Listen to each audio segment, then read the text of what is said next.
Graça e paz, irmãos. Estamos aqui nesse dia de domingo para mais uma vez estudarmos a palavra de Deus.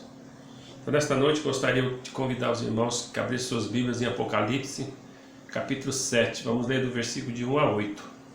Apocalipse 7, de 1 a 8. Vamos dar continuidade ao estudo do livro de Apocalipse. Então vamos fazer a leitura. Então, o total de versículos são 17 versículos, mas nós vamos hoje ficar até o versículo 8. Então assim diz a palavra de Deus.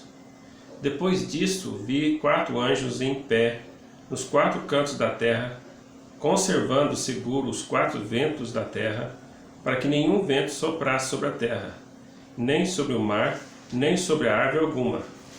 Vi outro anjo que subia da nascente do sol, tendo o selo de Deus vivo, e clamou em grande voz para os 4 anjos, aqueles os quais fora dado fazer dano à terra e ao mar, dizendo: não danifiques nem a terra nem o mar, nem as árvores, até que selarmos na fronte os servos do nosso Deus. Então ouvi o número dos que foram selados, que era de 144.000 de todas as tribos dos filhos de Israel. Da tribo de Judá foram selados 12.000, da tribo de Ruben 12.000, da tribo de Gade 12.000, da tribo de Aser 12.000, da tribo de Naftali 12.000, da tribo de Manassés 12.000, da tribo de Simeão 12.000, da tribo de Levi 12.000, da tribo de Issacar 12.000, da tribo de Zebulon 12.000, da tribo de José 12.000, e da tribo de Benjamim foram selados 12.000. Amém. Vamos orar, pedir a Deus a bênção para que a sua palavra possa ser compreendida nesse dia de hoje para a glória do Senhor.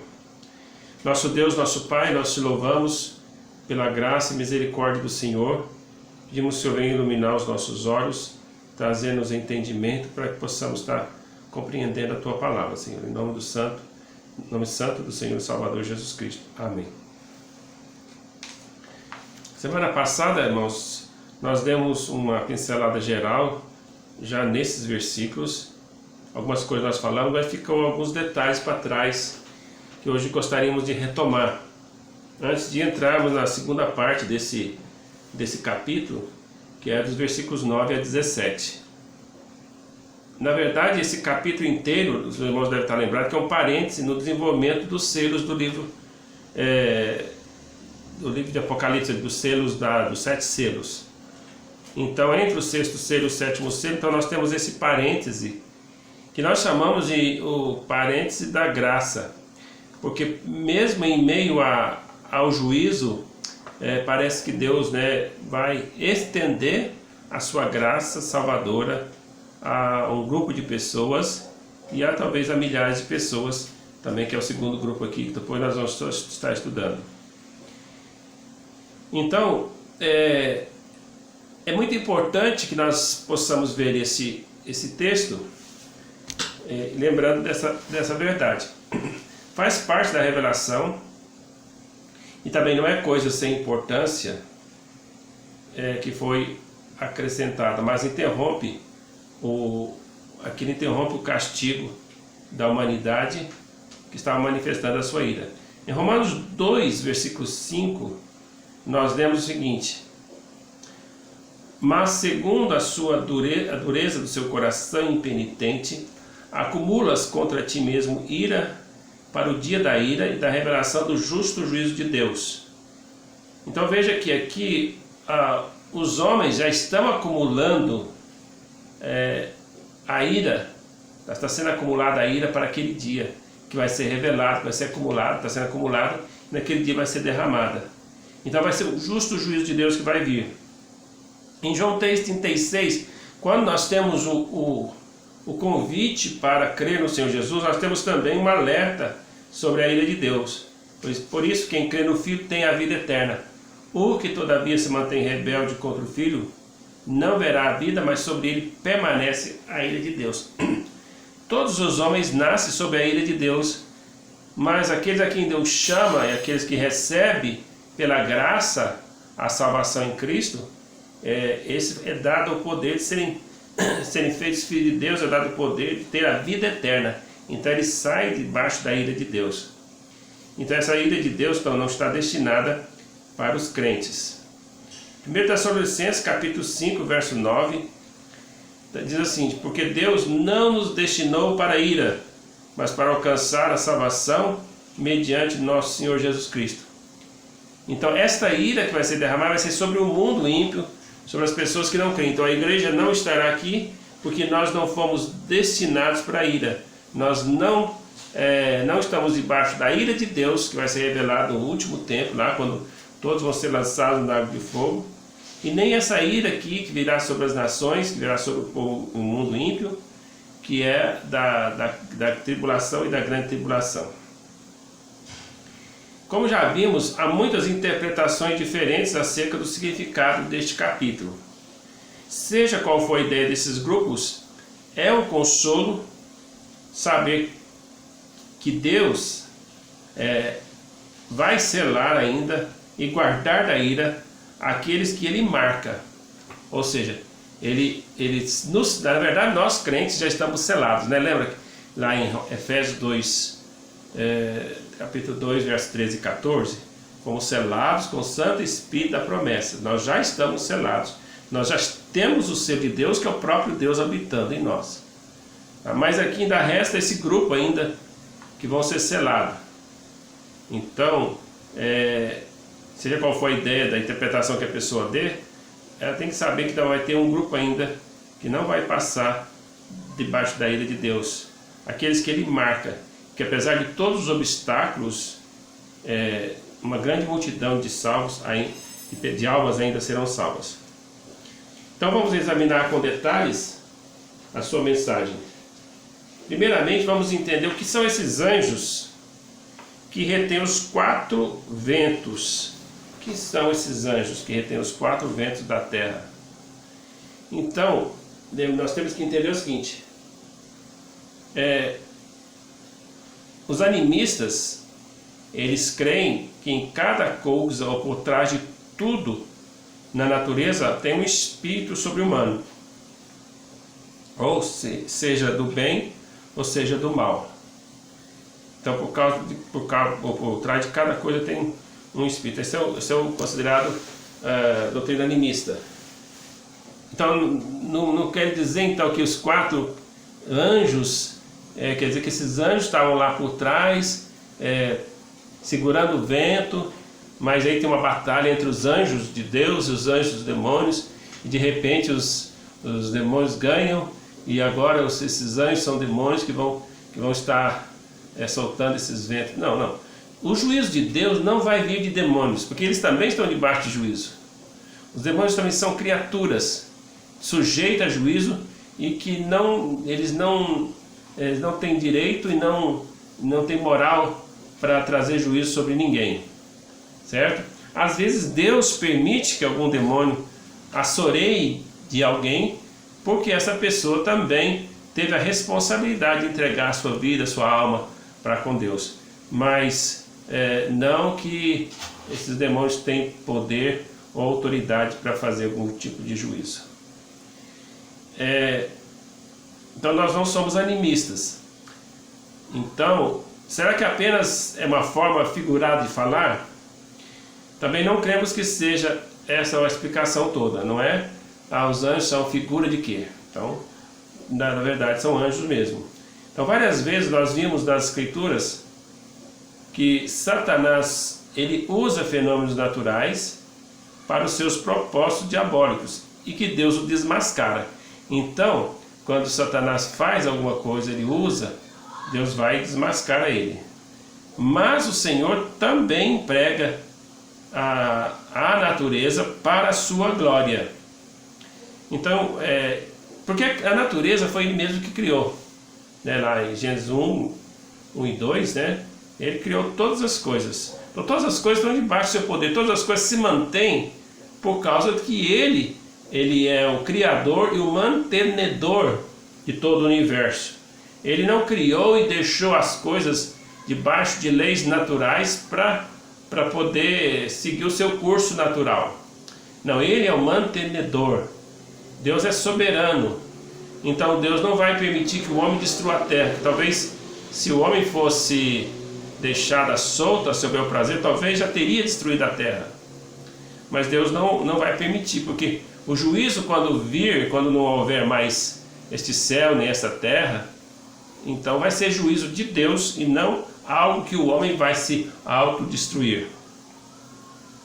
Tá certo? Então é o seguinte, Deus muitas vezes usa a natureza. Veja o que está escrito lá no Salmo 148, 7 a 8. Louvai o Senhor da terra, monstros marinhos e abismos todos, fogo e saraiva, neve e vapor, e ventos procerosos, que lhe executam a palavra. Então todos os fenômenos da natureza, fogo, saraiva, vapor, ventos, tudo está executando a sua palavra. Então lembra que esses anjos estão segurando os 4 ventos da terra, dos 4 lados da terra. Então esse é o Salmo 148, 7 a 8. Também nós temos lá em 1 Samuel 12, 16 a 18, e vou ler para os irmãos entenderem aqui. Ponde-vos também agora aqui, e vede esta grande coisa que o Senhor fará diante dos vossos olhos. Não é agora o tempo da cega do trigo? Clamarei, pois, ao Senhor, e dará trovões e chuva, e sabereis e vereis que é grande a vossa maldade, que tendes praticado perante o Senhor, pedindo para vós outros um rei.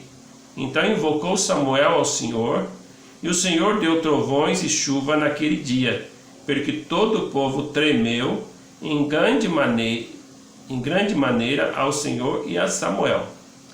Então Deus aqui respondeu a Samuel, quando Samuel pediu para que Deus se revelasse através de trovões e chuva. Então ele orou e Deus atendeu na hora e mostrou para eles que Deus não ficou satisfeito deles terem pedido um rei. Então Deus não queria que eles pedissem um rei. Claro que nós temos que entender tudo dentro daquilo que é o melhor para eles, que foi pecado deles, porque eles saíram do alvo de Deus. Deus queria uma nação teocêntrica, ou seja, que Deus fosse o rei, que Deus fosse consultado, certo? Mas aí eles pediram um rei, e Deus, mesmo sendo soberano, que poderia ter impedido eles de fazer isso, Deus não impede. Então podemos dizer que Deus determinou que eles tivessem um rei. Então eles tiveram um rei. Vocês veem toda a história dos reis. Quando o rei era bom, as coisas iam bem; quando não era, ia mal. Então aqui vemos isso aqui. Então veja, esses 4 anjos, portanto, eles são o que? Servos, dos quais Deus havia dado poder para fazer dano na terra e no mar. O vento seria um instrumento que eles deveriam usar, porque eles estavam ali segurando os 4 ventos. Então o vento, irmãos, eles podem se tornar em vários tipos de catástrofe, né? Desde um vendaval simples até um tornado terrível, né? Então essas são coisas que Deus pode usar como juízo. Primeiramente, então eles destinam os ventos para que não soprassem. Então, logo que eles fazem isso, um outro anjo sai do Oriente, sai do Oriente ao leste, do lado leste, sai do Oriente, de onde vem a luz à terra, e clama com grande voz, dizendo: este anjo então trazia consigo o selo de Deus, do Deus vivo. Então esse anjo disse para que eles não danificassem a terra até que fossem selados aqueles que Deus havia escolhido. Aqueles que Deus tinha para selar são 144 mil judeus, 12 mil de cada tribo. Então o selo então seria o que? Nosso selo praticamente ele é invisível a olho nu, que é o selo do Espírito Santo habitando em nós. Mas ele é visível no momento em que nós nos tornamos cheios do Espírito Santo. Então haverá grande poder na nossa vida, grande vitória na nossa vida. E esse selo aqui, parece que esse selo vai ser um selo visível. Talvez alguma coisa que vai retratar o nome do Senhor Jesus Cristo. Não sabemos a forma deste selo, mas provavelmente não era um anel como muitos usavam, mas era como um selo de escrevente. É claro que era algo visível. Que inscrição tinha, não sabemos, mas o costume era que no serviço de uma casa grande é que teciam a grandes vestimentas, e nessas vestimentas ou túnicas trazia a marca, é um tipo logotipo daquele rei, né? Então tipo o logotipo da cidade de Uberlândia, né? Na gestão passada era Cidade Educadora. Essa aqui agora podemos fazer por você, qualquer coisa assim. Então, eles sempre têm uma marca, né? Mas aqui era uma coisa individual, certo? Não era um logotipo, era uma marca individual em cada pessoa. Talvez nós tenhamos uma referência disso no capítulo 14, e que dá para entender um pouquinho melhor o que seria esse selo. Capítulo 14, de Apocalipse mesmo. Diz assim, olha: olhei e eis o Cordeiro em pé sobre o monte Sião, e com ele 144 mil, tendo na fronte escrito o seu nome e o nome de seu pai. Agora vai ter outra polêmica, se esses 144 mil aqui do capítulo 14 são 144 mil do capítulo 7. Então, pode ser que seja, né? E se for, então aqui no caso está bem claro que aqui esse selo seria o nome do filho, do cordeiro, né? Então, o nome escrito na fronte, né? Tanto o nome de Cristo como também o nome de Deus escrito na fronte dos selados. Eles vão ser selados com o nome de Cristo. Muito bem. Então os ventos não podiam causar dano até que o anjo com o selo de Deus tivesse terminado a sua comissão de selar. Então, como vimos aqui, em suas frontes os servos do nosso Deus. Apocalipse 14, 1. Agora lembra que aqui ele usa aqui o plural, até selarmos. Então parece que o anjo não era um anjo só, mas era mais de um anjo. Se ele convidou os 4 anjos para ajudá-lo, não sabemos, não podemos ter certeza disso, ou quem eram esses outros que o ajudaram. Mas o importante é saber que esses 4 anjos eles não poderiam atuar, não podiam fazer dano à terra enquanto não fosse selado esses 144 mil, sendo 12 mil de cada tribo. Então deduzimos que o propósito de selar essas pessoas na terra foi marcá-las ou identificá-las entre os agentes de destruição, e que o Senhor enviaria para executar o seu juízo. Então, para diferenciar, para saber quem eles poderiam danificar, quem eles poderiam fazer alguma coisa e quem eles não poderiam tocar. Assim como ele fez com o povo de Israel, que ele separou o seu povo e não fez dano nenhum. Veja o que diz a palavra de Deus em Ezequiel 9. Vamos ler todo ele, mas uma leitura, não são muitos versículos não. Diz o seguinte, olha, aqui fala da distinção que há entre o povo de Deus e o não. Então muitas vezes Deus faz distinção entre o seu povo e aqueles que não são o seu povo. Outras vezes não. Aliás, ele faz distinção em algumas ocasiões, quando é para a sua glória, e outras vezes ele permite então que os seus também venham a sofrer o juízo junto com os ímpios. Então vamos ler aqui, Ezequiel 9. Diz assim: então ouvi que gritava em alta voz, dizendo: chegai-vos, vós executores da cidade, cada um com sua arma destruidora na mão. Eis que vinham 6 homens a caminho da porta superior, que olha para o norte, cada um com sua arma esmagadora na mão. Entre eles certo homem vestido de linho, com estojo de escrevedor na cintura. Entraram e se puseram junto ao altar de bronze.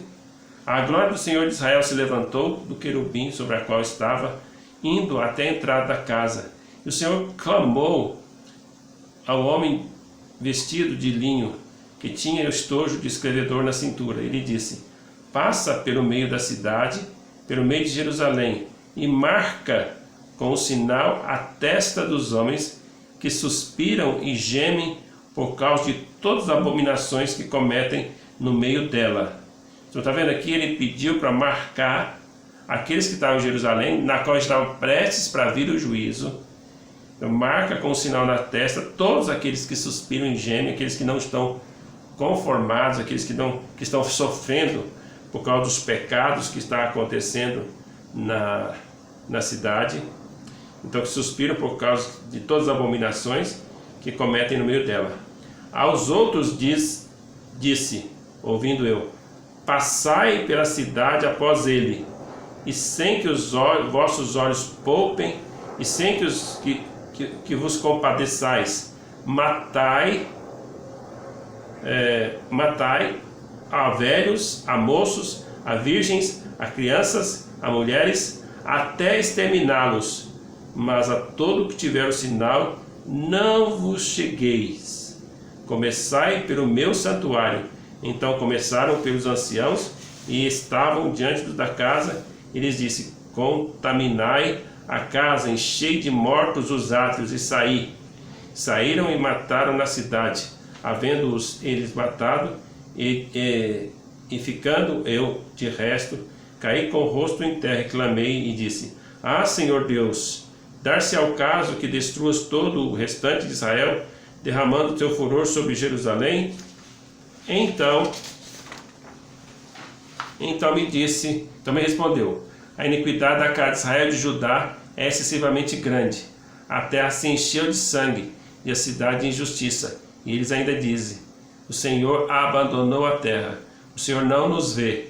Também quanto a mim, os meus olhos não pouparão, nem me compadecerei, porque sobre a cabeça deles farei recair as suas obras. Eis que os homens que estavam vestidos de linho, cuja cintura estava o estojo do escrevedor, relatou dizendo: fiz como me mandaste. Então, os irmãos podem observar então que houve uma distinção entre aqueles que são de Deus e os que não são de Deus. Em Apocalipse 9, versículo 4, nós também podemos ver isso. Olha, 9:4. E lhes foi dito que não causassem dano à erva da terra, nem a qualquer coisa verde, nem a árvore alguma, e tão somente aos homens que não têm o selo de Deus sobre a fronte. Então, o juízo de Deus é limitado aqui no capítulo 9, né? Não para não causar dano à natureza, né? No caso, nem a árvore, nem a homens que tinham o selo. Então Deus fazendo a distinção. Então essa proteção da ira de Deus não inclui necessariamente a proteção da perseguição ou mesmo martírio. Então esses homens 144 aqui, eles vão ser mais tarde martirizados. Eles vão ser martirizados. Então é o seguinte, mas aquelas pragas que Deus mandava para juízo, então não veio sobre eles. Então precisamos pensar assim, se este capítulo 7 são os mesmos do capítulo 14. Então vamos pensar assim. Ao ler que os 4 anjos nos 4 cantos da terra, que seguram os 4 ventos, para que não soprem sobre a terra, porque lhes foi dado o poder de danificar, e etc.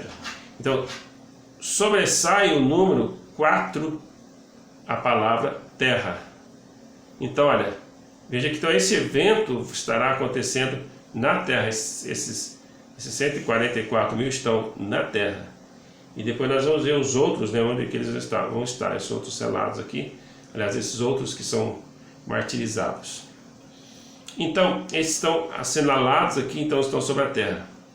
Alguns comentaristas opinam que a frase "depois disso vi" indica uma ordem em que o apóstolo teve a visão e não os próprios acontecimentos.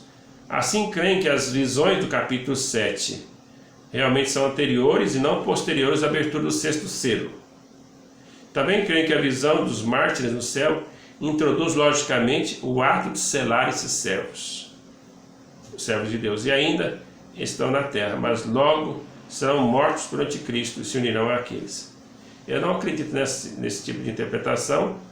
Então, segundo essa interpretação, esses seriam os conservos que seriam mortos igualmente. Mais lá do capítulo 6 que fala lá, né? Mas aqui não compartilhamos dessa visão. Ainda que concordássemos com essa interpretação, não seria necessário mudar a ordem dos acontecimentos. Apesar do terremoto do sexto selo ter causado um estrago grande na terra, que os homens por fim se convenceram, né, de que o dia da ira do Cordeiro havia chegado. Lá no capítulo 6 nós vimos isso, né? E tem o propósito de proteger. Acreditamos que Deus tinha o propósito especial para esperar até o momento para selar esses servos das tribos de Israel. Então, o princípio das dores revelaria que eram dignos de receber o selo. Olha, meus irmãos, Deus é soberano. Ele sela quem quer, quando Ele quer. Todavia, nas eras terrenas, veremos que Ele será justificado diante dos anjos e dos demônios, de forma que ninguém poderá acusá-lo de arbitrariedade e injustiça em nenhuma das suas ações. Ele sela quem Ele quer, quando Ele quer, porque Ele quer, e assim por diante. E ninguém poderá acusá-lo, nem mesmo os demônios. É verdade que a eleição, a predestinação, a presciência de Deus são verdades incompreensíveis para nós agora. Nós temos a ideia, entendemos, acreditamos na eleição, na predestinação, na presciência de Deus, mas não devemos abrigar a menor dúvida quanto à sua operação, mesmo que a gente não entenda. Então, na eternidade, quando conhecemos de forma completa, sermos conhecidos, conhecemos como somos conhecidos, descobriremos que nada vai desacreditar o nosso Deus. Para aqueles que, ao contrário de Paulo e do que diz Romanos 9 a 11, creem que Deus deserdou para sempre Israel, essa passagem de Apocalipse 7, 1 a 8, dizem eles que se refere à igreja. Então, os reunidos talvez do grupo mencionado, do resto do capítulo, ou parte desse grupo dizendo que se refere à igreja. Mas se refere à igreja, por que Deus fez questão de mencionar aqui as 12 tribos? Então, não haveria razão de Deus então estar mencionando as 12 tribos. Então, ele deixa bem claro que são 144 mil da tribo de Israel, 12 mil de cada tribo. Então, isso é enfatizado de maneira clara. Então, nós podemos dizer então que ele fez a diferença aqui. Então, Deus não abandonou Israel. Olha, lembra que nós falamos que não é mencionada a tribo de Dan? Então, mesmo na tribo de Dan, que não é mencionada, podemos dizer assim, será que Deus então os abandonou? E que essa tribo então vai entrar no juízo, tudo? Olha, mesmo a tribo de Dan, nós podemos dizer que essas experiências, que talvez eles não vão estar entre os selados, mas eles vão passar pelas experiências da angústia lá de Jacó, e isso vai servir para eles se arrependerem. Por que eu digo isso? Porque lá em Ezequiel capítulo 48, quando a terra da Palestina for dividida para o povo de Israel, Dan está encabeçando a lista. 48, Ezequiel 48:1 diz assim: olha, são estes os nomes das tribos, desde a parte extrema do norte, via Etlon, até a entrada de Amate, até Azar, Heron, limite norte de Damasco, até Amate, e desde o lado oriental até o ocidente, Dan terá uma porção.